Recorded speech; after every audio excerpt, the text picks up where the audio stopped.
In the know. Good evening, everyone. In the know. Tony Reeves. Tony Reeves. Tony Reeves. Tony Reeves. Fire. Following the news in any way, shape, or form. No shortage of things to talk about. What does it mean? What will it bring? This is a reality we simply have to accept. Tony Reeves. Fire. Tony Reeves. Let's go ahead and get started.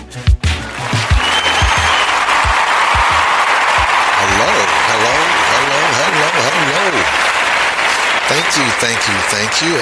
And as always, thank you for tuning in to another edition of In the Know. I'm Tony Reeves. Let's get cracking. So today I want to talk to you about recognizing when you are in rarefied air. And for my examples, I'm going to focus on my 20s. The reason why I put that out there is because a lot of times what happens is that when we are trying to and aspiring to go into, quote unquote, the next level, to be honest, I don't necessarily think we actually know what that means. You know, I can understand where there are some instances there's a certain destination when you realize you're there. Like if you're trying to go into professional sports and you've made it to the NBA, NFL, WNBA, and so forth, then you're like, okay, I've arrived. Or maybe you're in your first movie or your first TV show and you may feel like you're arrived. But taking those out of the equation, a lot of times I don't necessarily think we know, or at least I know I didn't really appreciate when I had got to a point where I found myself in what I call rarefied air. And you say, well, what do you mean by rarefied air? Well, the reality is when people start talking about going to the next level, they usually are thinking about it from the end point, which is nothing's wrong with that. But what you also got to take in consideration is that you're making steps along the way to get to that point. And at each step, you are now putting yourself in spaces and environments with people you normally didn't have access to. So when I say you're in rarefied air, that means you are now maneuvering in these spaces that either one, you had no knowledge about, or two, now you're there and you're now realizing that you're exposed to a different group of people who are moving and operating and thinking in ways different from you. Now, they may have some of the similar goals and aspirations that you do, but the reality is that you're now in this space where you're now dealing with people who are trying to make moves in ways that you can benefit from being around those persons. And sometimes you've got to stop and take stock of the fact that you're in that particular space. And so I tell people people ask me, well, what do you mean? What was your first rarefied air moment? I would probably say when I was 25, I had just got out of graduate school. And I had got commissioned as a naval officer. So I was stationed in Camp Lejeune, North Carolina. Now, I had gone through ROTC in college, and I became an Army Reserve officer, but I'd never been on active duty. So this was my first time on active duty status. Now, I was also on another distinct different place in mind at that time as well. Because at 25, going on 26, I had spent a good part of my early 20s partying hard and running the streets and doing all kind of things. And so at this particular point, I was really more focused on what the next steps of my life was going to be. Didn't know exactly what it was, but I was at that particular point. And so, interestingly enough, as a young officer, and particularly a young black officer, when I got to Camp Lejeune, I found that I naturally gravitated towards other young black officers.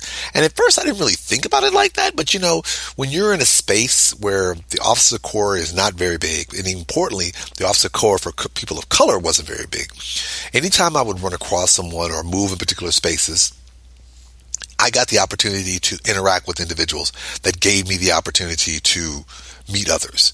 So I can tell you when I first got there, probably within the first week or two, I went to the Officers Club. And for those of you who don't know, that in the military environment, the Officers Club, there's usually three types of clubs. The Enlisted Club, which is for your lower enlisted, your non-commissioned officers, which is for your senior enlisted, which is basically enlisted level 5 and above. And then there's the Officers Club, which is for officers only. So, of course, when you go in there, the presumption is that everybody is an officer.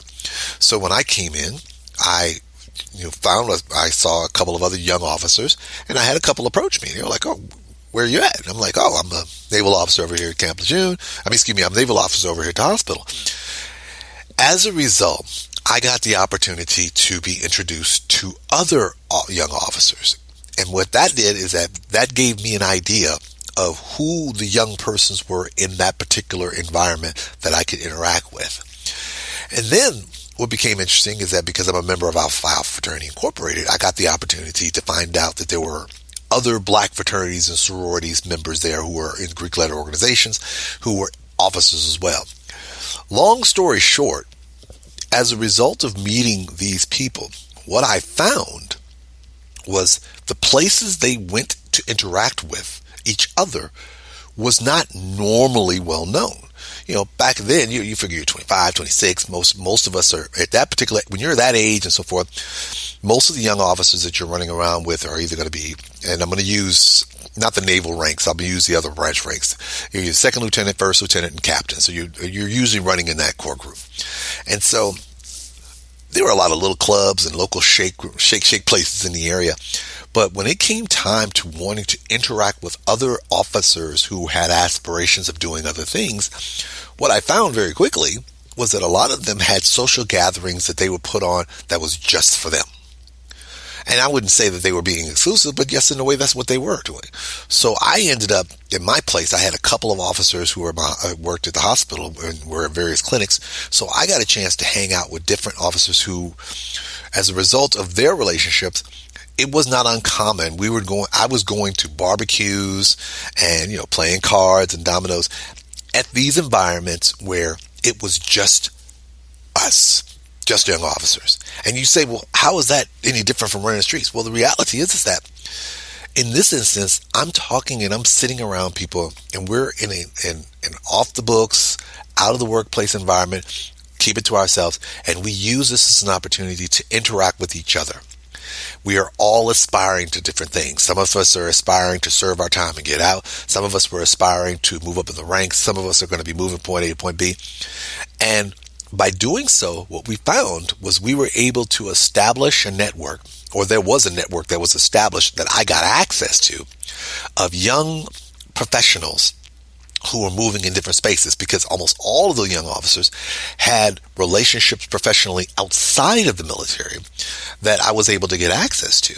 And so it was a fascinating thing for me, because while I was in that space, I realized that, I was able to engage and move in ways and move with people who were able to let me know about things that were going on that I had no knowledge of. And so why is that important for you to know for purposes of me sharing about rarefied air? Because what happens is this.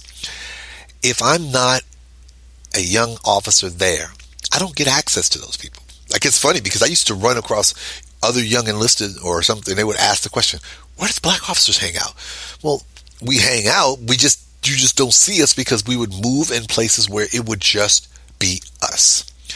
And I always I've told the story on multiple occasions that that there were two black officers who encouraged me to go to law school. One of them was my friend Tangela, who basically laid the gauntlet down and told me that, I expect you to do more than what you're planning on doing here. And when I mentioned about going to law school, she said, make it happen.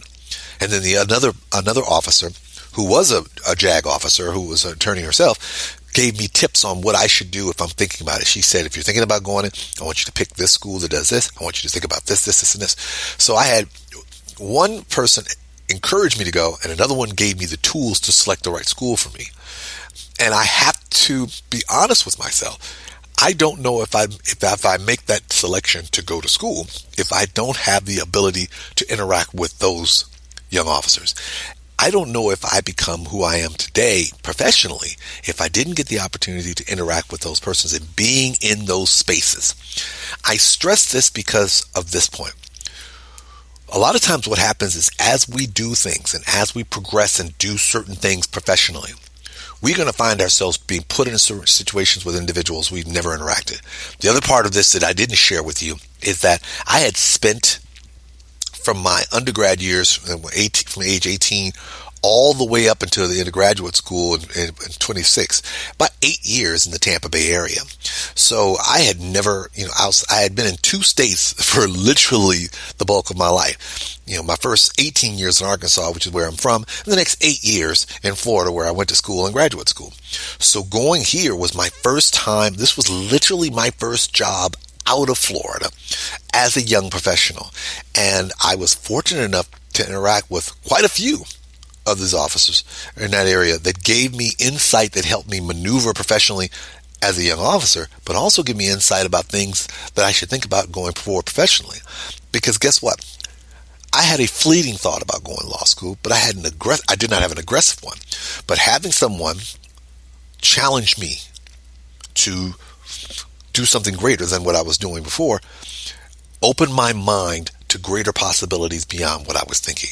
Because to be very honest, when I got there, my whole focus was to basically just ride out being an officer, which would not have been necessarily been a bad thing.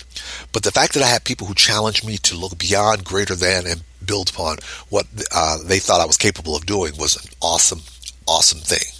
So I stress to you this: when you're sitting here and you are thinking about what it means to move into new spaces, when you get a job promotion, when you get to a different branch and so forth, when you find that you are now in circles of people that you don't normally interact with, who are doing things that you aspire to do, or are doing or trying to do things that you're aspiring to do, recognize you are now in rarefied air.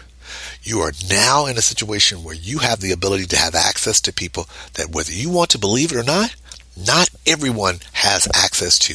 And it's that access that you have.